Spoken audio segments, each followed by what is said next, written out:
Nagpahayag ng matinding pag-aalala si Police Regional Office 12 Regional Director, Police Brigadier General Arnold Argente sa naganap na engkwentro sa boundary ng Estado Matalam at Malinan, Kidapawan na ikinasawi ng 7 individual. Ayon kay Argente, hindi katanggap-tanggap ang ganitong karahasan na tahasang banta sa kapayapaan at seguridad ng rehiyon. Dahil dito bumuo ang PRO-12 ng Special Investigation Task Group o SITG na tututok sa pag-establish ng facts, pagtukoy sa mga responsable at pagsiguro sa due process. Makikipag-ugnayan ang SITG sa LGU, AFP at Peace Process Mechanisms. Inatasan din ang Cotabato PPO na tiyaking mapayapa ang lugar sa pagkikipagtulungan ng iba pang security forces.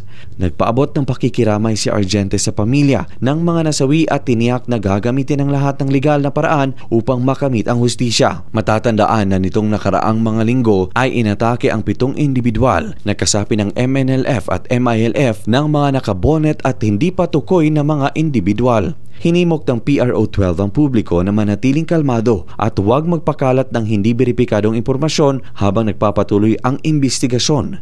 Patuloy ang PRO-12 sa misyon nitong panatilihin ang kapayapaan at kaayusan sa Suksurgen. Luigi Alan Tutor, NDBC, Bida Balita.